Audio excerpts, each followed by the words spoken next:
Hello and welcome to SEC Baseball Power Rankings. We are heading into Week 12. I'm your host, Chris Lee, joined by Jay Greason and Graham Doty. We will power rank the SEC's. Oh, hey, Alfred joined us. The SEC's 16 teams. Wasn't expecting you today. The 16 teams in the league. Alfred's on the move. This man is dedicated. He is moving today, and he's also here for power rankings. So congratulations on that. It takes my mind off it, which is nice. Well, there you go. Moving does suck. We will start from the bottom in the league. And once again, Missouri is your 16th team, guys. Hey, we've been trying to find hope for the Tigers. You were thinking maybe Sam Horn was it. You find a guy who was a very highly rated baseball/football prospect who came to campus 3 years ago, has barely pitched in 2 years. He basically pitched for the first time in a meaningful situation this year. It didn't go well. Look, that's all I've got. It's been awful. This team has been ruled by my count, I think, 10 times in SEC games. Little Sammy Horn, and I don't care. That's good. I got it. I don't know if anyone else did, but moving along now. Let's see. Your number 15 team, the South Carolina Gamecocks, who were competitive this weekend, Alfred, but lost the series to Kentucky.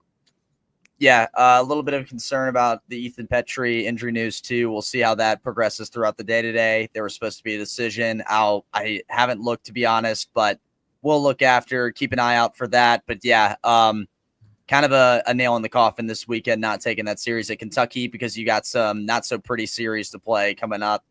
We'll see how it goes for them. The tournament would be a huge stretch at this point, at the very least. They're the team ahead of Missouri in our power rankings. What is the situation there with him? Something with a joint in his shoulder. Nothing broken. Okay. Well, speaking of broken, Mississippi State has found just about every way to break games in which has had a shot this weekend. Let's check in on the mood down in Mississippi, Graham. I mean, it was pretty hot. The hot seat for Lamona's entering this weekend, and since things didn't go their way, I mean, I don't see it cooling down anytime soon. So, I mean, yeah, it's scorching hot. He was able to cool it off for a couple of weeks with a back-to-back series victories. And, I mean, this is now 2 series losses in a row. Florida at home and then Auburn on the road. So it's going to be interesting to see, how it all plays down the stretch. And, Mississippi State, they got one of the youngest athletic directors in the SEC and in the country. And this will be one of his first major hires, if a change is made. And you think there's going to be, though, right? I mean, I don't have any inside information, anything like that. But I mean, it's just Mississippi State media. It just everything is pointing in this direction. They would have to have, an Ole Miss run, a 2022 Ole Miss type run here. Well, when names start getting dropped is when I start wondering, and there have been names dropped. Yes, there have been. And I mean, that's the thing.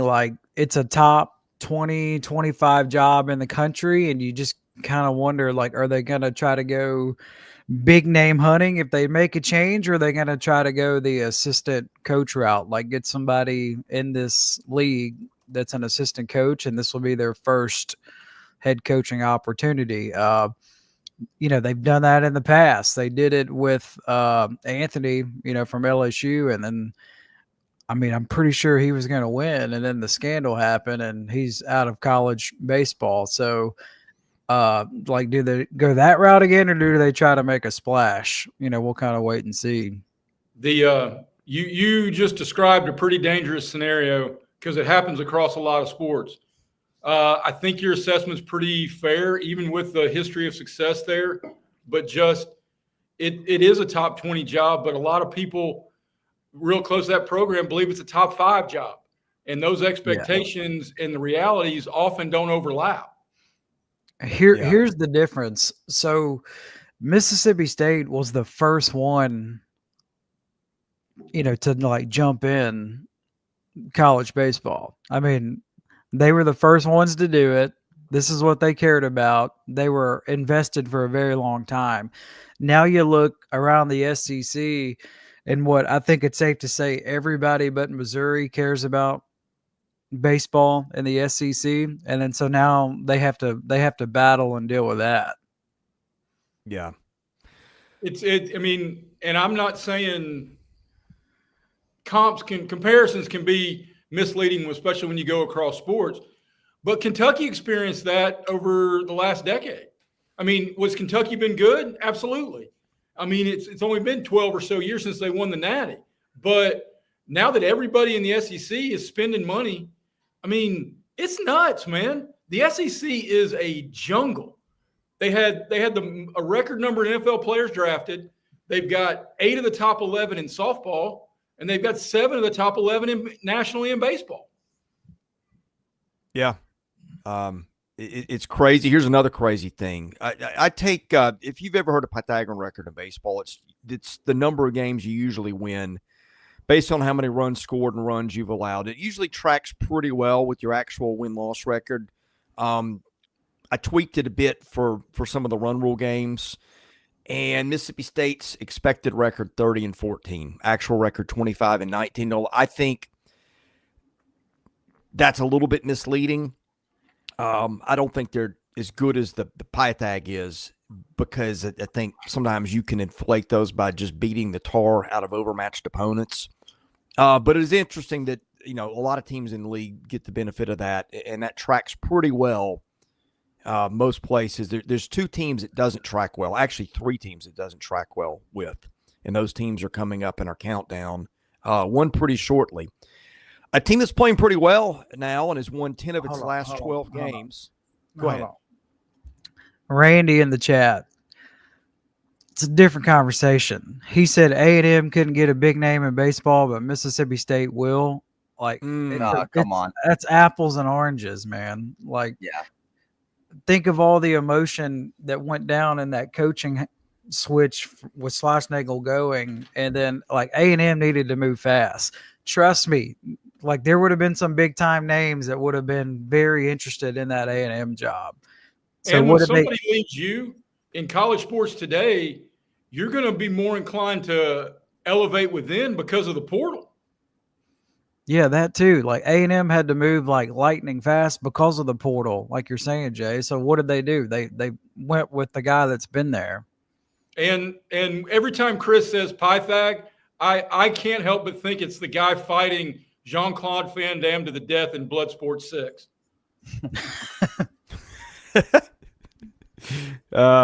Anyway, Ray, he said he was just asking about State, so I got you. Yeah. So I kind of think I think they're going to explore both options, but yes, they would be crazy not to go big name hunting, or if they want to go the assist, they got options, which is a good problem to have. I think A&M's a better job than State. I mean, they've just got so much more money. Yeah, that's the magic word. They got money. Yeah. Okay, let's see. Moving on to 13, Florida. The Gators, Alfred, red hot, have won 10 of 16. 3 of those did come against Missouri, I think. But playing well, got a recent win over Florida State in the midweek. And I think Florida's starting to figure some stuff out amidst all the injuries. Got a series win over Florida State this year, which is massive for them. And yes, they have been playing hot. Wish we could move them up a little further, guys. But that's just the nature of this league. I mean, you feel like they deserve a little bit more than 13 after beating Arkansas in a series. But nonetheless, I put them back here personally just because they're of the teams ahead of them. But don't let that 13 fool you. This team is heading on a really good path right now. And I wouldn't necessarily be a fan of playing them at this moment with how they're going top to bottom. It seems like this is a team too, much like Texas, who we're going to talk about later, has been battered with injuries, worse really than Texas has when you talk about the amount of guys who've gotten hurt, and they're still finding ways to do it. and I've said it once and I'll say it again, can never count Kevin O'Sullivan out. And here they are again playing good baseball down the stretch. If today was Selection Monday, are they in, Chris? Yes, I think so. Top 5 strength of schedule, I think. Some really nice out-of-league wins. What, they beaten Florida State? 2 out of 2? 2 out of 3. And neither of them were 2 out of 3. Okay. Yeah, good call. They lost the neutral site game, won the away, won the home. And I think they've got something. They've got 2 dudes on Friday and Saturday. Mhm. Yes. And I think the bullpen gets a little rocky at times. Like, you catch Billy Barlow on a good weekend, he can really help you. But they got Clemente. He gave them 3 scoreless to close out a game. He can be super effective. I'm really impressed. There's a lot of coaches that have done good coaching jobs. I don't know that we have shouted out Kevin O'Sullivan for that yet, but he deserves to be in that mention too. He does, and they definitely found something with Clemente, so it looks like they're going to ride him till the wheels fall off. Yeah. All right, moving on to number 12, the Texas A&M Aggies. I mean, my goodness, they gave up. Let me count this again. If I tell you that A&M, the way that it's hitting, is going to go into Texas and give up what? Was it 11 runs? That sounds right. Yeah, 11 runs on the weekend. You think they at least get a game, right? Yes. Yeah. If not 2 of 3. Yeah. I mentioned the other team that had an expected record and an actual record that were much different. A&M's the other one. Expected record for what it's scored and given up is 31-12. Now, again, that does include some teams that it is just, obliterated in the midweek. But that's also a team that's caught some really bad breaks. And look, you could play 100 series and not lose 3 games by 1 run apiece. In fact, I think that's the only time that's happened all year in the SEC, in or out of conference. And I know we'll get to him later. But how big was the Jack Daniels over on the rocks that Schlossnagle had Sunday night? Say that again? How big a glass of Jack Daniels did Schlossnagle have Sunday night? Oh, man. By the way, did you see his interview, the brief clip that they did with ESPN where he said, "Hey, I handled that wrong"? Yeah. I'm glad he did that. Did he really? I actually thought he started off, he was unbelievably complimentary of A&M, which was a class move. And there was, at least more than I've seen or read, as much mea culpa from Jim in that 30 seconds as I've seen in the last since it went down. Yeah. And he apologized to Richard Zane, too, who was the Texags guy that I think I don't remember now, but he kind of went after Richard from what I remember. He did. And they had a good relationship, because Texags, you can't be any more dialed in to Texas A&M athletics than they are. So, they cover that beat extremely well. And then, that was weird how he handled all that. And game 1 of the series, top of the broadcast, they dove into all that. They showed Schlossnagle at the press conference when he was at Texas A&M, going off on him. And then, next shot, he's being introduced as the head coach at Texas. And Randy's right in the chat. Next year when Texas goes to College Station, there ain't going to be a whole lot of hugs. No. I mean, he can say, "I'm sorry," till he's blue in the face, but that fan base, he's persona non grata, that fan base. Guys, I still like their pieces. I mean, they're the only team in the league, I think, that's got 3 starting pitchers that have thrown over 55 innings in their weekend rotation. Durability in starting pitching is a thing that I think gets overlooked a lot. Weston Moss has been a dude out of the bullpen, a guy that's thrown a lot of innings for them, 38 to be exact. Caden Wilson, they used him a couple times this weekend. Now, they're a little light on bullpen depth compared to what they had a year ago. And once you get into arms, 7, 8, 9. But the lineup, man, I mean, Hensler, Terrence Keel, Caden Kent, Laviolette, Hayden Schott, who's playing hurt and not playing well. Bear Harrison's been terrific. Sorrell, there are still a lot of pieces. There are still plenty of pieces for them to get to Omaha and win some games. Very much so. Yeah. I mean, and they're still, I think it's as confident as you could be after a series sweep, as weird as that sounds. So they're just going to move down a little bit just because it was a sweep and they were on the wrong end of it. But yeah, I'm still loving what they have, and they should continue. They should win at least another SEC series or two by the end of the year. So write that. Yeah. By the way, to the people in the chat, thanks for being here. Thanks to Quinn for the super chat. Says, and by the way, we really appreciate these. Quinn left us 3 last night. He's playing MLB The Show franchise mode. Got a rotation of Skubal, Skeen, Strider, Burns, and Gallen. That's Holy not bad. smokes. That sounds like 162-0 to me. Yeah. Now I don't know how that works. I don't know if he had to give up a little bit on the offense. I don't know. Well, my for God's 11-year sakes, son the would know four of this. us could hit in the middle of the order with that pitching. Well, that's true. Alfred, you have to lean in like the kid from the Bad News Bears that Buttermaker made get hit by a ball. Come on now, wear one. You got to wear one, Alfred. Quinn's got the Tampa Bay Rays lineup with that kind of pitching. That's what he gave up to have that rotation. So yeah, good on you, Quinn. Thank you for the chat. By the way, we've got several team-specific comments in here. I will get to those as we get to the teams, just to keep the flow going. Yeah. But, I mean, holy cow, A&M and Florida both playing really good baseball. And, you know, A&M drops, and I think Florida stayed where it was after beating Arkansas, which tells you how much work a lot of these teams have banked. 11, Alabama. A team that I think is not playing quite as well as it was earlier in the year. But, you know, hey, fell behind 5-0 to Missouri on Friday night. You do not want to be the team that loses that first game to Missouri. The Crimson Tide recovered from that pretty well. And were the last 2 games both run rules, guys?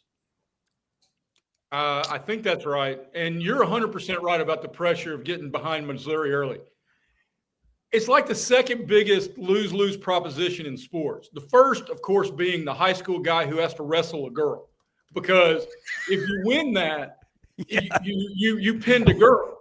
If you lose that, you better turn in the singlet. You landed the plane, Jay. I was like, can No he do doubt. it? You landed the plane. Congrats. That might be the best comparison he's ever given. Concerns about Alabama. I do think you saw Zane Adams pitch better this weekend, which was kind of something I'm watching. But I'm continuing to watch Justin LeBron. Alfred, I think was it you that noticed that he grimaced? Was it last weekend while swinging the bat? Yeah, he got hit on the hand, I think, or something like that, and it affected him a little bit. He hasn't been as dominant as he was at the beginning of the year, and at least for this weekend against Missouri, the lineup picked up the slack like they should, against a team like that. The good news for Alabama, if they needed to get back on track, and if there was any weekend to do it, they did it this weekend when they needed to. So very happy for them to do that. Riley Quick, I thought, still looked solid. He's probably the most steady guy in that rotation if I had to pick one today. And we'll see if this helps them going forward. They needed it. They're still ranked in D1's rankings too. So it's not like they're out to dry right now either. I mean, they're still nationally noticeable. I mean, they're 31-10. Yeah. That said, and we've talked about this in the other direction about how if you're Oregon State or Clemson or Florida State, you do not want to see the Floridas and the Texas A&Ms of the world with a non-vertical number. If you're hosting, I think of all the teams, and I almost dropped Alabama even after sweeping Missouri, they arguably feel the most vulnerable of the SEC tournament teams, in my opinion. And yet they're 35-10. Right. I said 31. Absolutely. They're actually 35-10. I think a part of it too is like, number one, they played Missouri, so like they didn't get a lot of eyeballs watching them this weekend unless you're a diehard Bama fan.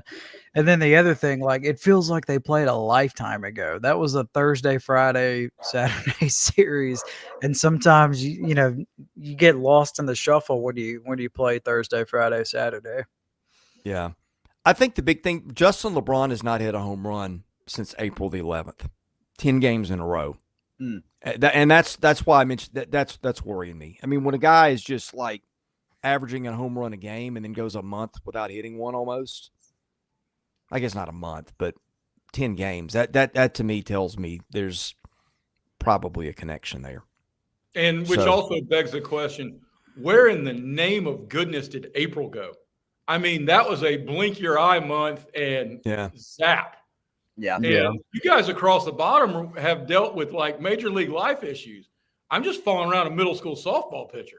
Man, I don't know how you guys do it. Speaking of how do they do it, Kentucky, I'll tell you how they're doing it. They're keeping the ball on the ground.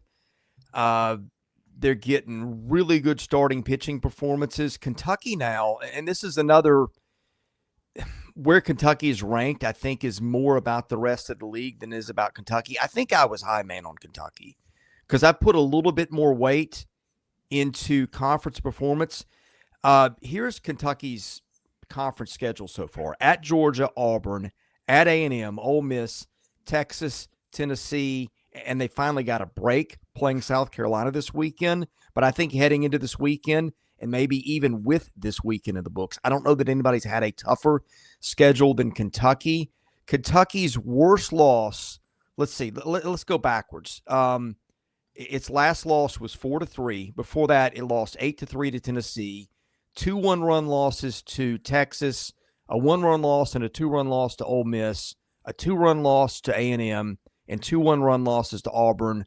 Also a 17-10 and a 12-6 loss to Georgia back in Athens in the opening week in the series. Point is, I don't know that there's a tougher team right now to beat than Kentucky. Yeah, they're showing up. I mean, they got the series win against Tennessee. They dominated Louisville in a midweek game, 17-5. And then they go out and win this series against South Carolina. And Todd Harris, you mentioned it in the chat. You are absolutely right, my friend. They are starting to trend toward maybe a regional host with the way the schedule works out for them. They're catching Western Kentucky at a really good time. Western Kentucky is falling off a little bit as far as how dominant they were earlier in the season in this midweek. They go to play Mississippi State, very winnable. They get Oklahoma at home, which helps them. They have that Northern Kentucky in the middle there, and then they go to play Vanderbilt at the end of the year. And then I say all bets are off based on how they're playing the first 2 series before that. So very good stuff for the Wildcats, much like what I say about Florida. I love the way they're trending, and they're a team on the up. Graham, I knew a wise fellow who once quoted a coach that said styles make fights. And to that regard, Kentucky may be the most versatile team in the league that's happy to play however you want to play and play it almost as well as you do, with the possible exception of playing home run derby in Foley Field. Yeah, I like last year for sure. Like last year, everybody was like, all Kentucky does is bunt and hit sacrifice flies. No, I mean, they could hit the ball out of the ballpark. This year, I think it kind of took them a little bit longer to find their identity. And yeah, they can pretty much do everything up there with all the really good offensive SEC teams, with the exception of home runs. Like they'll get one here and there, but the team this year, they don't have as much firepower in that area as opposed to what they had last year. Think of all the guys they had that just got drafted last year, but like they have their identity now. They've hit their stride and they're playing really well. And they've had one of the hardest schedules. Like prior to the South Carolina series, they played A&M preseason number 1, and then everybody else was like ranked in the top 15 when they played them. So that was a nice break in the schedule for them over the weekend, and they made the most of it. And when they coordinate them right, those white and blue unis are awesome. Yeah, but the key word there was when you said win. Sometimes they'll go out there with like sometimes they look like a faded gangster suit that got too much time in the dry cleaners, and I'm not a fan. But like they'll go black, they'll go chrome. Like they're the only school I know of that messes up blue and white. And as much as you can look like the Dodgers, take that path. Yeah, it's hard to mess up blue and white. We had it was actually a good uniform weekend, I thought, this weekend. From the looks I saw. Yeah, especially Texas. Texas looks Texas is orange Yeah, with but the their field script. stinks, man. I mean, I hate that look. Which one? The Texas baseball field. Oh, you mean all the turf? It's A Yeah. lot hot. of teams are going to that. They do it though. because it's hot, Jay. I mean, that's Not why. people. Well, Well, if you here's got the Texas thing. money, build a dome, damn it. That's probably on the to-do list. It might Probably. be. Well, I mean, look, I'm not a big fan of it either, but I'm also not a big fan of having a lot of games rained out. And that's why you're seeing more teams going to those. I don't know how many games you have seen saved from rain the last few years as teams have gone to that turf. So I don't like it either, but I'd rather have more baseball with turf than less baseball with grass. Let's move along to number 9, Oklahoma, which played a pretty competitive series at Georgia, lost the last two. Kyson Witherspoon was fantastic again. Dayton Taki is out probably at least until the postseason with an ankle injury. Alfred, what do we make of the Sooners right now?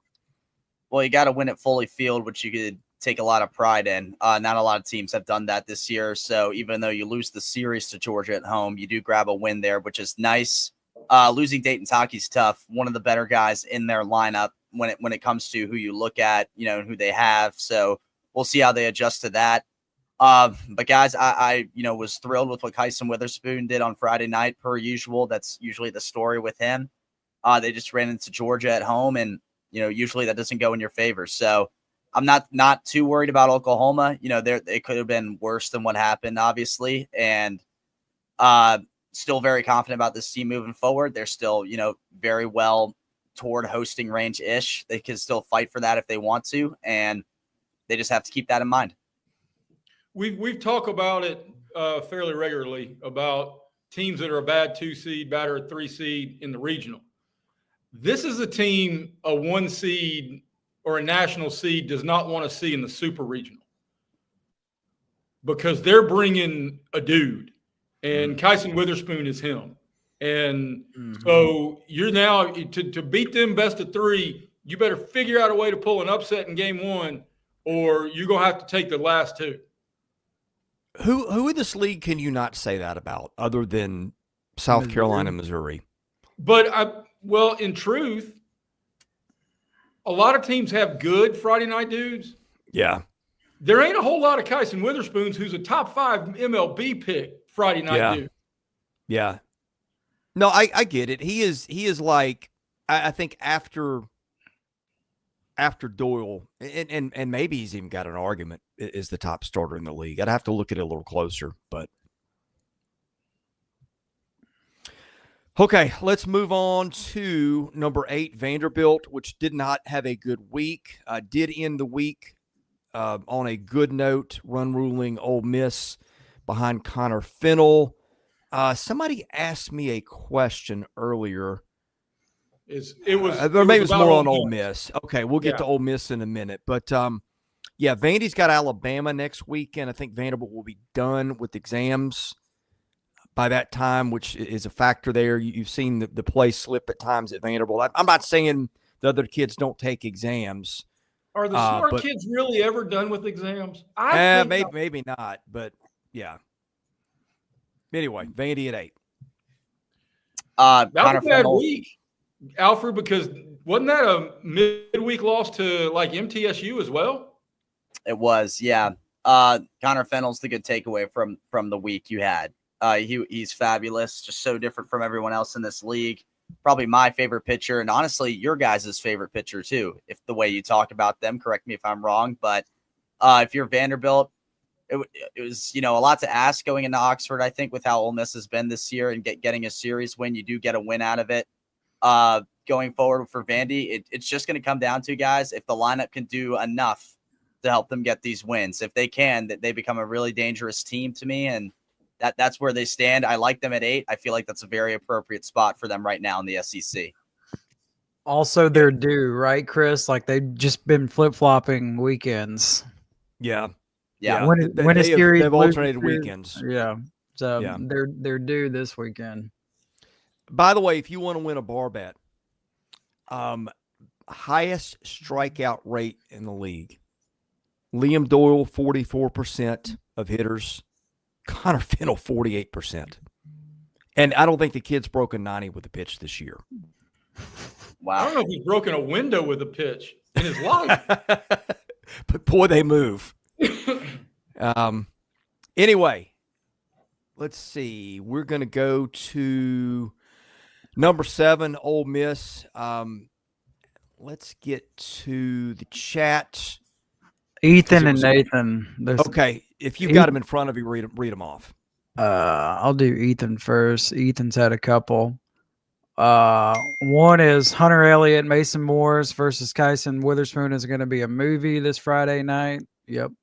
Mm-hmm. Ole Miss was ranked 23rd last week, and they didn't budge after winning against Mississippi State in the midweek and taking 2 of 3 against number 9 Vanderbilt.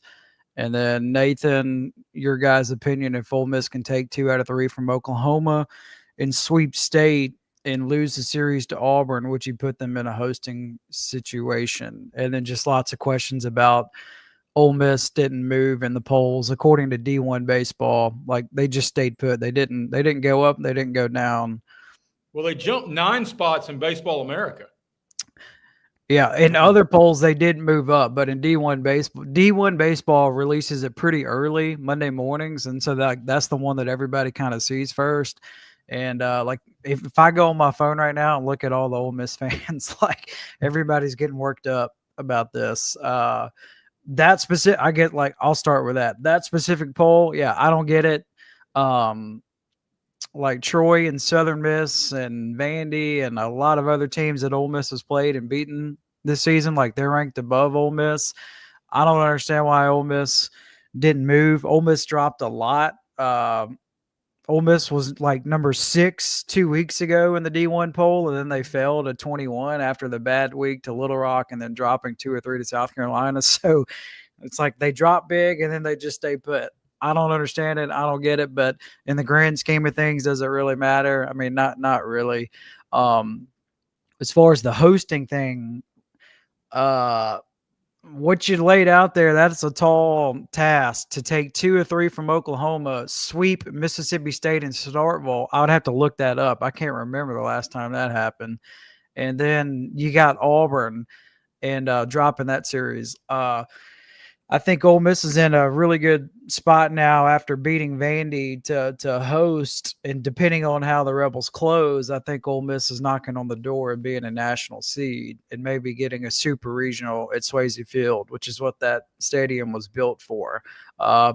Good spot, just depending on how well Ole Miss closes the regular season.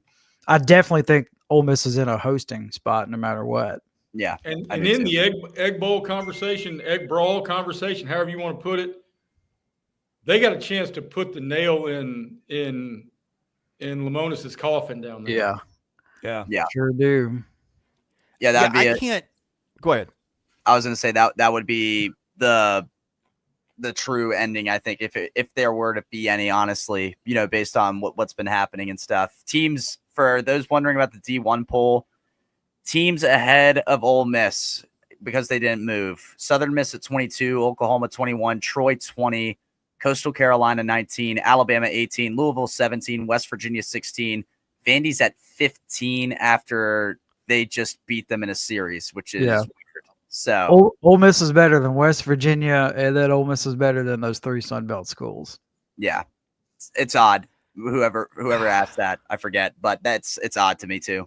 I'm with There's you. I also wonder in the conversation room of whether they're saying, hey, remember the name of our poll is D1 baseball, not SEC baseball. Now, the perfect point is Vandy and who some of these teams beat, because I agree with you. They're better than West Virginia. Hell, there's probably 8 teams in this league that should be in the top 12 in the country. Mm-hmm. I'm friends with a lot of those guys at D1 baseball and like them, and they know their stuff. This is the weirdest poll I've ever seen them put out, I think. Oregon at 6, Oregon State at 7. I mean, UC Irvine at 8. Like, no 3 way. of the top 5 are ACC schools. With Texas and LSU 1 and 2. Then you don't get another SEC team until Georgia at 9. Where's Well, Clemson? Clemson got swept. Where are they? Clemson is 3. Oh, I will tell you 2 things. This is one thing I don't like about polls, and you see it. Polls come out Monday morning because that's when they get eyeballs, right? Yeah. I think what you have to do is you have to make snap judgments. And what I hear, D1, when you hear them talk through the rankings, it's like a lot of did they win the series kind of stuff. And if you win your series, they often disregard the midweek. And I get it. It's in the interest of trying to make a quick decision. Like if you go back to 30,000 feet and go, oh, well, they won this series in week 4 that's better than we gave them credit for at the time. You don't have a lot of time to stop and self-reflect. And I think that's where it leads them sometimes is the easy way out is just like, did you win your series? And if so, you move up or you don't move down for the most part.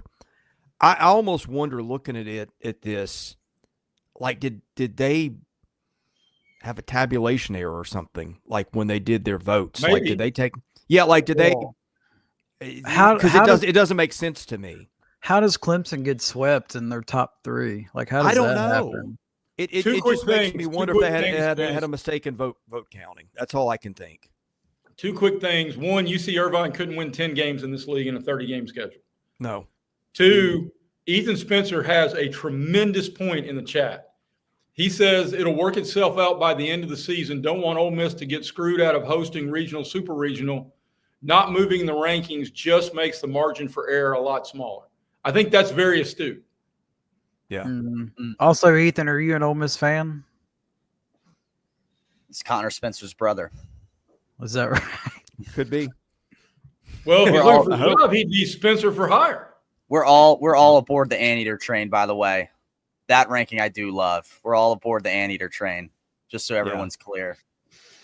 My favorite is we got a Jared Jones in the chat, not today, who's a Texas fan. Dude, Right. you called it. You guys called it. Is You that nailed really it. your How brother? about that?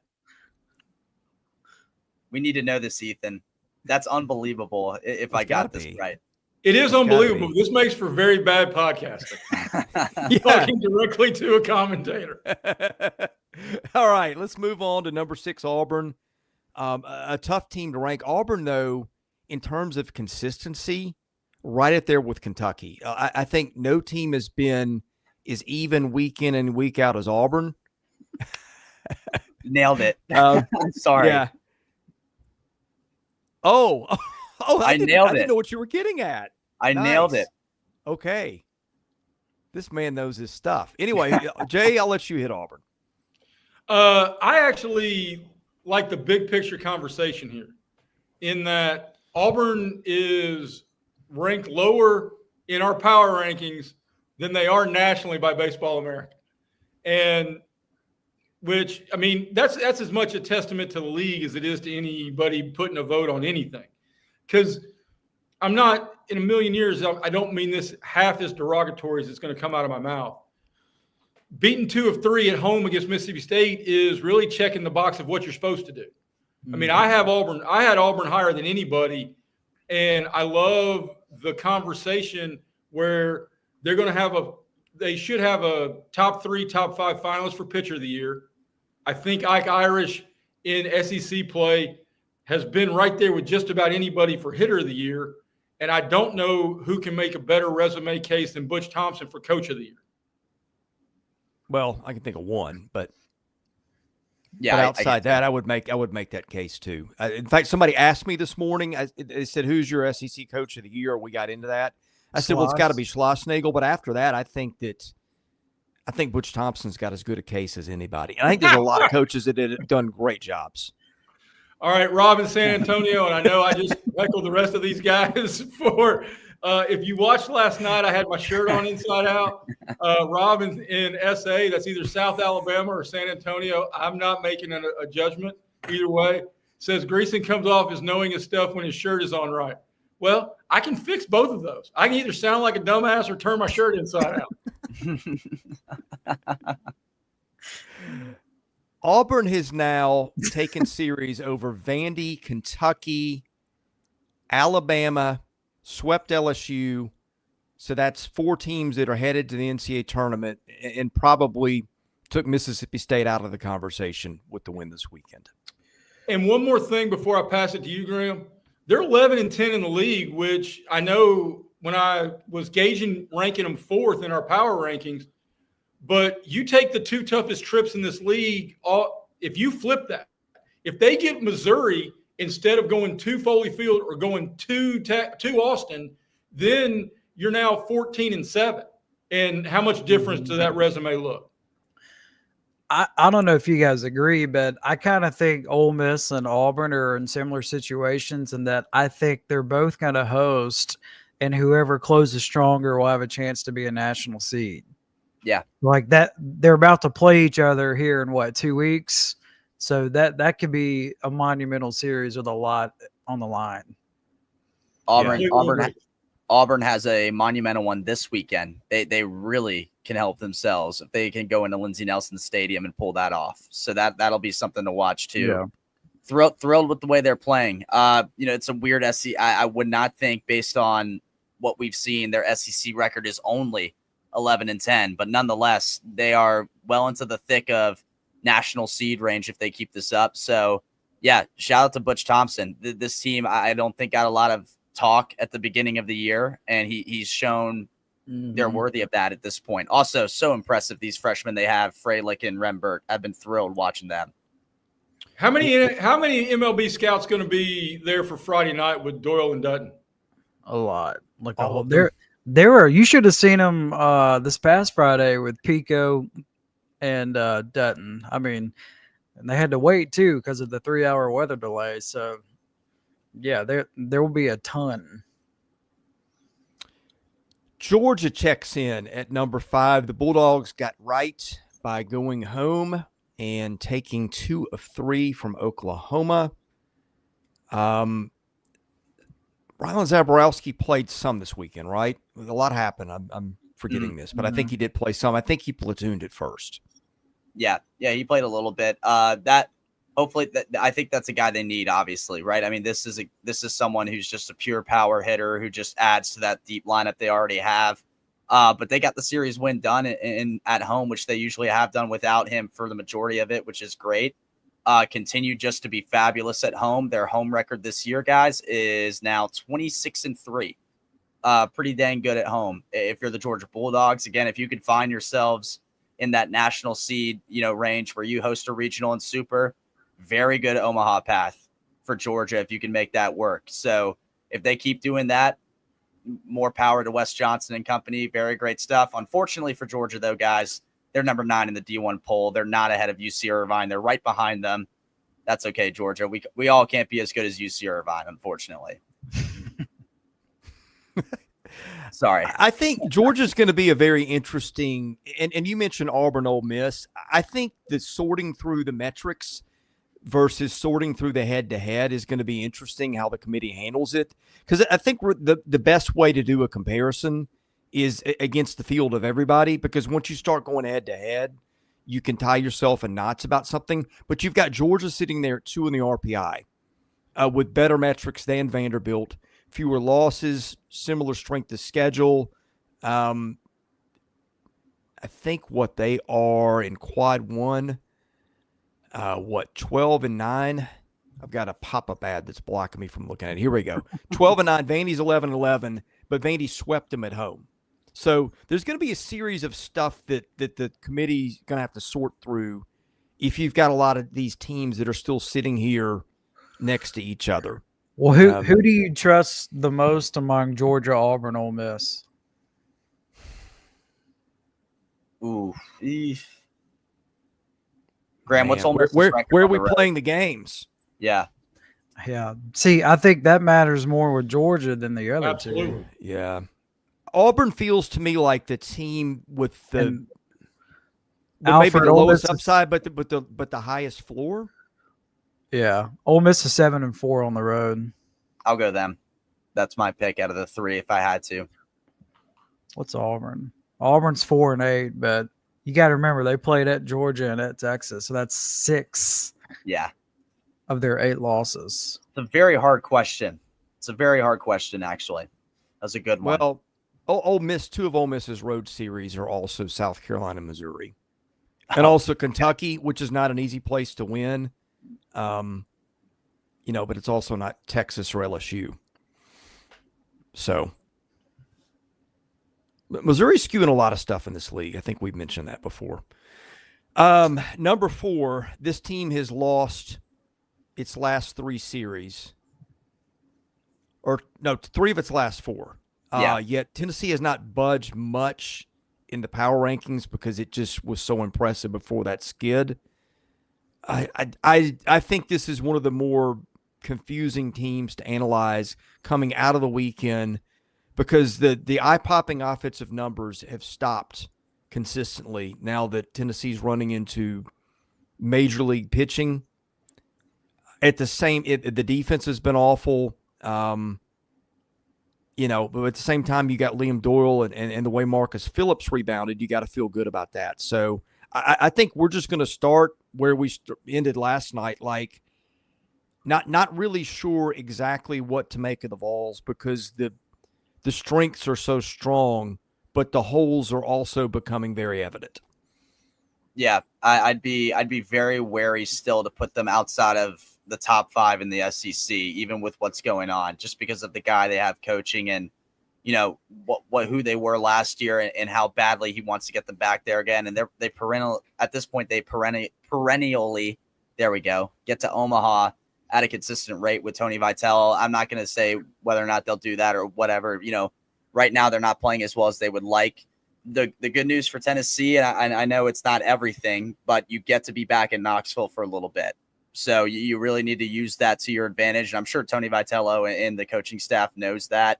The teams you have there, Auburn this weekend, then Vanderbilt the next. So going to have to try and really get at least a series win out of one of those 2 at the very least, if you're Tennessee, to build yourselves back up again. Man, going to Baton Rouge is tough for anybody. You know what I mean? As good as the team like Georgia has been at home, LSU has been right there at being very good at home as well. And they're that much away, from a 450-foot bomb from Jared Jones not happening to get a win. You know what I mean? In that series. So, yeah, it's tough. It's probably not the best time, to be a Tennessee fan right now at this very moment. But at the same time, you can't, throw up a white flag by any stretch based on the talent you have on the roster and the coach you have. This team, at the beginning of the year, we were talking about them as in an almost invincible sense. So just going to have to find a way to get back to that. And you have the advantage of Knoxville now for a little bit to do that. So we'll see how it goes, but very comfortable still with sitting Tennessee right here at 4. Yeah, you guys remember when Tennessee fans were asking what's more realistic, going 30-0 versus Mizzou going 0-30? Yeah. Remember those days? Yeah. That feels like a lifetime ago. Tennessee will be fine, but this is the most adversity they have faced this season, so it's gut check time. I'm sure they'll respond and bounce back, and as Alfred alluded to, it helps that their next 2 SEC series will be at home. Helps and hurts potentially because those are both losable series. Vandy They are. figures out ways to frustrate you, and you guys know I'm pretty high on Auburn, but you lose the next 2, you could be playing yourself into just hosting a regional. Mm-hmm. Here's the big question I've got with them, and I think this helps sort some of it out. I'm going to ask you, Alfred, because I think you've seen them more than any of us have. What is their best lineup right now? And I don't mean batting order, I mean in the field. I think you kind of have to look at Dean Curley with a microscope at this point based on what you've seen from him defensively. I do love Ariel Antigua at shortstop. I think a lot of Tennessee fans do. You take what he can give with the bat. And honestly, guys, I think he's been pretty good with the bat. Better than what he was last year when he got in there. So I think you take that. Wouldn't mind Manny Marin getting back out there at third and just let him get more comfortable hitting again. But we've seen Tony Vitello kind of just swap these guys all over the place at times this season to figure it out. And it kind of has been rocky, to say the least. But I think you could go with – I don't think you should sit Dean Curley as a whole. I think that's foolish to do that. I think you maybe DH him in some way and have Levi Clark do that as well, if you will.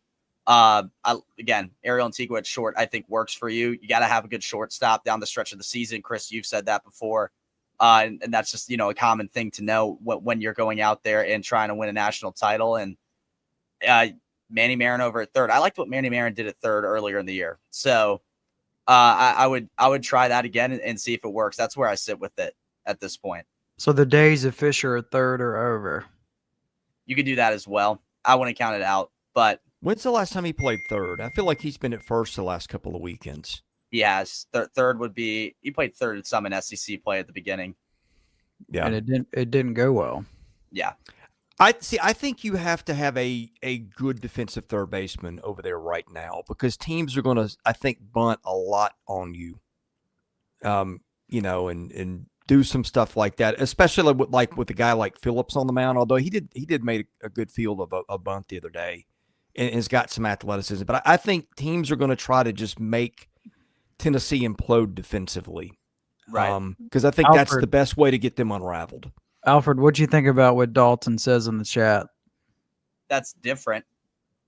But, hey, shift it to how I'll let Tony Vitello shift it to however he likes it. And I trust him on that. Eventually something's got to stick, and he will make it stick if there's any coach that does. That's really different from a lot of stuff they've done if that happens.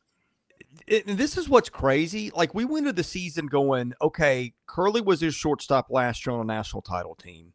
They brought in Gavin Keelan from Louisville, who was a shortstop and is now a second baseman. And I believe Fisher played short at Duke. Did he play any short at Ole Miss last year? No. Okay. I think he played some short at Duke. I might be wrong. It might have just been third. But here we go with like all that conversation, and Antigua is your shortstop right now. Right. And even Fisher's been a liability at first at times. I mean, it's a weird deal. Maybe it's just a short thing. You've had a lot of wind in Lindsey Nelson Stadium at times this year. Maybe that's played a factor, although that had nothing to do with the other night. But maybe, to sort of rebut it a little bit, maybe third might be hard to play at 1:30 in the morning in Baton Rouge too. Maybe your clock's off a little bit. And it feels like that's a lot of excuses, but there have been some kind of weird circumstances there with the whole thing. So I think, to me, I just want to see, are they settled defensively before we get to the postseason? And I think if they can at least find a lineup that's playable, doesn't have to be perfect, they got a chance to get about as far as they want to get. Is that fair? Yes. I think so. All right, we got the last two on the board. Last three. Arkansas, which has lost 3 straight series. The starting pitching hasn't been as good. Injuries are starting to take a toll. I know better. I've seen enough baseball, and I trust Dave Van Horn enough, based on his history, to hit the panic button. But what about you guys here? I definitely trust him. I was kind of surprised last night when we went live. Like, there were Arkansas fans in the chat saying that they're kind of worried about Dave Van Horn, and they said he's like pretty nonchalant. I've never gotten those vibes ever from Dave Van Horn, that he's like easygoing, nonchalant. Like, he's pretty locked in and can be pretty fiery. But yeah, I think his track record speaks for itself. Again, we touched on it last night. I'll repeat it a little bit.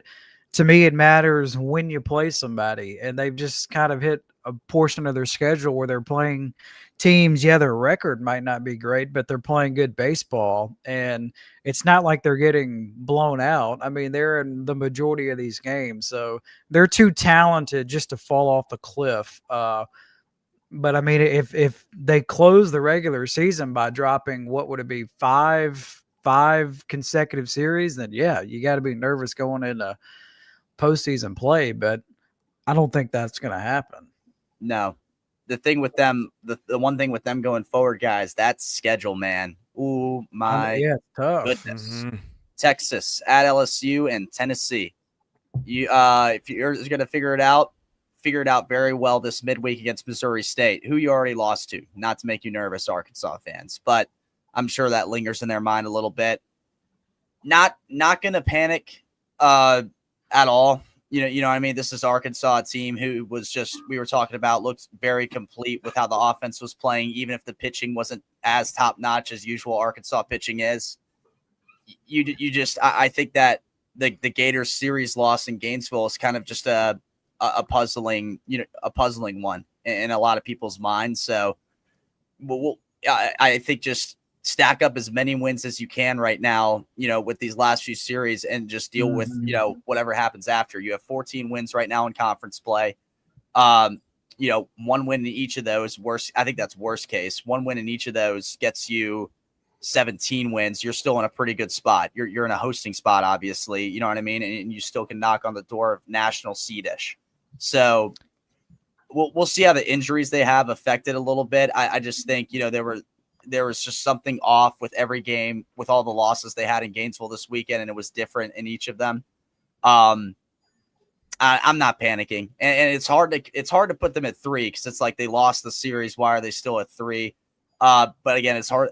Just like what we said with Tennessee, it's still hard to drop this team out of the top 5 teams in the SEC based on how they've been. Their issue is going to be this: they are 8-5 against Quad 1 and only 2-3 against Quad 2. You compare the Quad 2 wins to the teams around them in their RPI, it's substantially less than Vanderbilt, Georgia. Texas is on its own plane, but even the ACC teams behind them. So schedule could be a blessing. You got to make up some wins and get some big-time programs. They'll have every chance. Other thing, 21 of Arkansas's 37 wins are against Quad 4 teams. That's going to be something that, if they don't finish strong, will be under a microscope. All right, number 2, LSU. I had an LSU fan chiding me a little bit for not mentioning Cade Anderson in our top number 1 starters last night. Obviously, he belongs there. That was an off-the-cuff conversation. Cade Anderson is potentially a top 10 pick in the draft. And I think since his 135-pitch outing 2 weeks ago, when he struggled the last 2 weeks, came back and answered the bell. LSU had a get-right weekend against Tennessee, was very impressive. Casey Evans, their closer, starts Game 3. Somebody said they may have a Game 3 starter. I don't know about that. I think it's worked well in the bullpen. But anyway, Jay Johnson's got options, guys. He's got options, and Casey Evans has stuff to be. I know y'all had him this time last week to be in that linear of McDonald, Skeens. I mean, I can't say it enough. His final pitch of the game last night, or yesterday afternoon, was 97 in his longest outing as a college player. 97. As a freshman. Fabulous. Very, very great get-right series for LSU. They are right back on track if they were off it in any way whatsoever, and I don't think they were that off it, to be quite honest. They got to be feeling really confident after beating that Tennessee team at home. Derek Curiel, sorry, Texas fans, my freshman of the year in the SEC, fabulous leadoff hitter, arguably the best freshman in the country. I will go that far and say it. Super impressed with him. Super impressed with this team. I'll pull my best Jay Greason question for the group. If Tennessee is able to win Game 1, like, how does your thoughts and opinions differ between Tennessee and LSU? I think that's completely fair, and it's just the nature of the pendulum that is, whether you want to view it through the prism of prisoner of the moment, or that you got to count, you got to factor in who wins games. Mm-hmm. Yeah. I mean, I went to bed. I did not wake up expecting to see the final score what it was. It was like, because it was 3-0 when I went to bed. LSU had like 2 hits. Mm-hmm. And then I like, what in the world happened here? And then Tennessee had its get-right game with Marcus Phillips, and I felt Tennessee was going to take the series going into Sunday with LSU having, some uncertainty. I say uncertainty. That's Zach Cowan sitting there who I thought they were going to use. But, yeah, I think LSU's still going to have to find maybe better pitching from guys 5 down on the staff. But that lineup really hit this weekend. Jake Brown hit one of the longest home runs we've seen all year. That was a moonshot if you didn't catch it. So LSU, I'm not going to say it was a crisis point, but that Northwestern State game was one of those, like, what in the world was this? and then you look up and they take 2 or 3 against the Vols. All right, let's go to number 1, Texas. How many more superlatives can you say about the Longhorns? I'll just read you the numbers. 19-2 in the SEC, 37-5 overall against the number 19 strength of schedule. Texas is 9-1 on the road, 5-1 in neutral sites, 14-3 quad 1, 7-1 quad 2, 5-1 quad 3, no quad 4 losses. Texas, guys, is putting together one of the most remarkable regular seasons we have ever witnessed in college baseball to date. And one thing we haven't really touched on, they got a bonus SEC win. They beat Ole Miss in week 2. They beat Ole Miss 10-0. So if you want to count that, they would be 20-2 in the league. They are trophy hunting right now. They won another one this weekend in that Lone Star Showdown. Shout out to the Longhorns. Very great stuff. Lineup, different heroes each time. Again, it's how you combat a Max Ballou injury. Pitching stepped up big in the absence of Jared Spencer, which I expect it will continue to do unless something else goes awry. Yeah, I'm out of stuff to say. Fabulous job by Texas. They are the kings of college baseball for the time being. I may be the most impressed with Dylan Valanis, and he has been just everything they've needed whenever they've needed it. I also really like the way they use him. I mean, and that can be tough for a guy to get adjusted to. I mean, you mentioned Curiel from LSU and in the freshman of the year conversation. Don't sleep on that guy either, because this is a team that is far and away the class in baseball, and they're only 10th in the SEC in batting average. You got to, I mean, that's finding a variety way of wins to get to 19-2. All right, last 3 weekends at Arkansas, Florida, at Oklahoma. What does Texas go in those games? I think I like them taking 2 out of 3 of those series. And all of them? I was going to say all of them. Taking all of them. I'm going to give Arkansas, since it's in Fayetteville. That'll be the biggest test of the season for Texas. Because remember, they played at Kentucky and they played at Mississippi State. They've hardly left the state of Texas. Yeah. Yeah, I mean, I feel like 2-1 is an okay prediction for each of their 3 series. I think the close of the season is going to be really important. Have we heard anything on Jared Spencer? Done. He is done? Shut down. That's tough. I mean, again, visor tip to the way they've responded throughout that building, throughout the roster, throughout that coaching staff. That theoretically is a team that's on record pace in this league, that's been at better than it's ever been, with their best hitter and their best starting pitcher on the shelf for the year. Yeah. I mean, it's unbelievable. Just when you think like you've got all the reasons that they're set up to take a step back, and every weekend they just don't. And I think after seeing what they did to LSU, after what LSU did to Tennessee this weekend, that one's more impressive. I mean, sweeping Georgia, my goodness. Sweeping Auburn, which was playing. But they're playing some of these teams. That's the other thing. They're catching some of these teams when they're playing really, really well, too. We haven't really talked about that. Like A&M. And yeah, Auburn. like you didn't really want to play A&M and Auburn when they caught them, and it just didn't matter. Randy in the chat says Max will be back. Like, what's his timeline? Postseason. He could possibly come back for the postseason. Like after the SEC tournament. Yeah, I would say that's the safer bet. What was the injury? Oh, someone remind me in the chat. I forgot. Yeah. Sorry. It's been a minute. Yeah, it has been a minute. It's a fractured thumb. Okay. Oh. Yeah.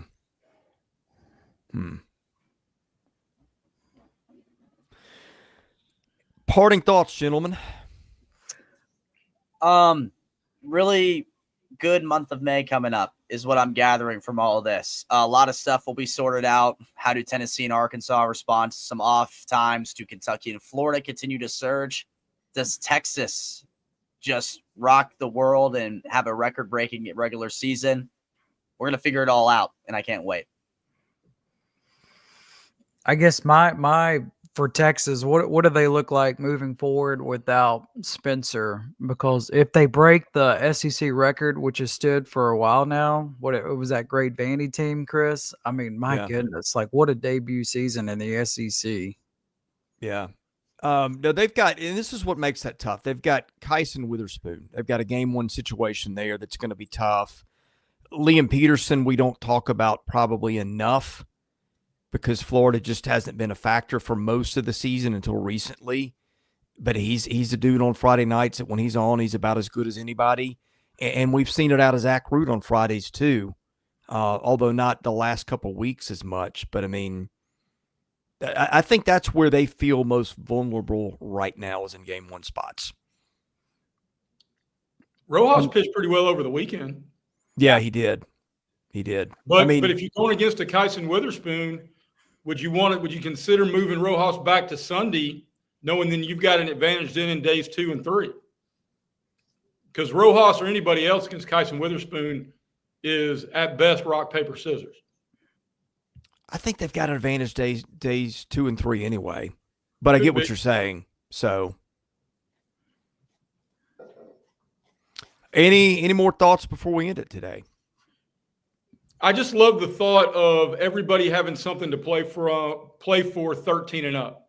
Whether you're talking about teams that are trying to solidify a spot, hearing their name on selection, whatever day it is, you're talking about teams wanting to host a regional, and then you're talking about teams fighting for a national seed.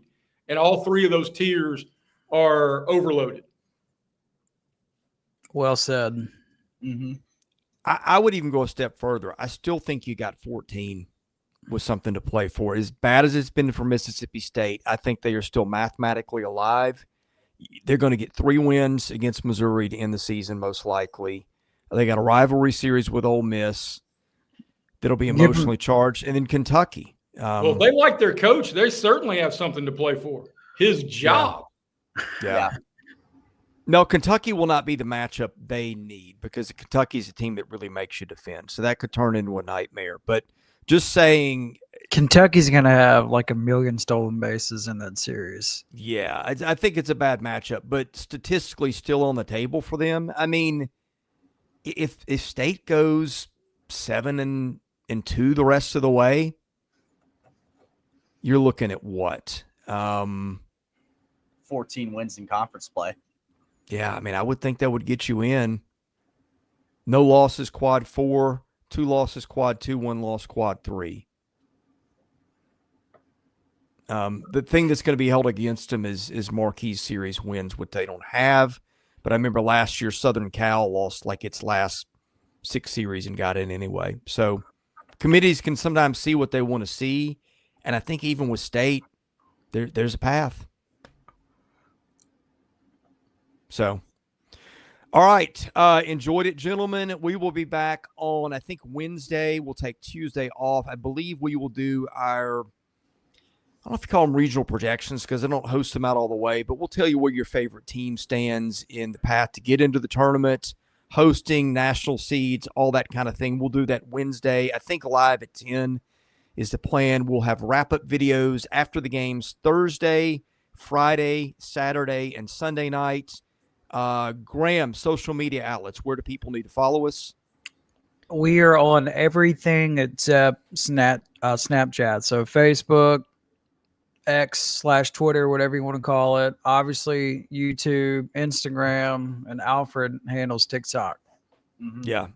And for those of us watching on YouTube, you can also get these audio only on pretty much any podcast platform you want to go to. I know Apple Podcast, Spotify, several others. And if you would not mind, we're trying to grow the podcast audience. So even if you're a YouTube regular, if you don't mind, go to our podcast feeds where you can find them. Leave us, if you feel like we deserve it, only a 5-star rating and some nice comments. That helps us get noticed and grow those things there too. Thank you guys for watching our SEC Power Rankings. We got 3 weekends of the regular season to play. We'll be here for all that. We'll be here for the SEC tournament, and we'll be here through the last pitch in Omaha, unless an SEC team isn't involved. And frankly, I have a hard time believing it's going to go down anything like that. So in any case, we appreciate you guys. Thanks for watching us at Southeastern 16. For Jay Greason, Alfred Esmond, Graham Doty, I'm Chris Lee. God bless you. Thank you for watching. We'll see you again soon at Southeastern 16.